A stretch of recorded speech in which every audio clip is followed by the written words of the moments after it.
இன்றைக்கி ரவா லட்டு எப்படி செய்கிறதுன்னு பார்க்கலாம். ஒரு கடாயில் நெய் ஊற்றிட்டு, நமக்கு தேவையான நெய் ஊற்றிட்டு கொஞ்சம் காஞ்ச பிறகு முந்திரி நான் 10லேருந்து 15 முந்திரி போட்டு நல்லா வதக்கிக்கணும். பொன்னிறமாக வர்ற மாதிரி வதக்கிட்டு,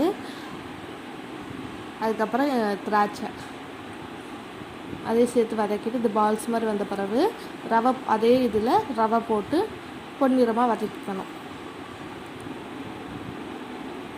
ஆற வச்சுட்டு வதக்கின பிறகு கொஞ்சம் நேரம் ஆற வச்சுட்டு, அதுக்கப்புறம் 1 கப்பு ரவைக்கு 3/4 கப் சுகர் போட்டு அதில் ஏலக்காய் போட்டு பவுடராக்கி வச்சுட்டு, இன்னொரு பவுலில் நம்ம வதக்கி வச்ச ரவை, அப்புறம் அரைச்ச பவுட்ரு, சுகர் பவுட்ரு ரெண்டையும் மிக்ஸ் பண்ணிவிட்டு, அப்புறம் நம்ம முந்திரி திராட்சையும் அதெல்லாம் சேர்த்துட்டு நல்லா மிக்ஸ் பண்ணிக்கணும்.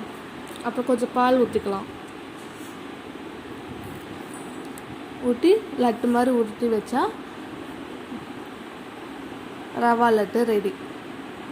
இதை நீங்கள் 2 நாளைக்கு கூட வச்சு ஸ்டோர் பண்ணி சாப்பிட்டுக்கலாம். தேங்க்யூ.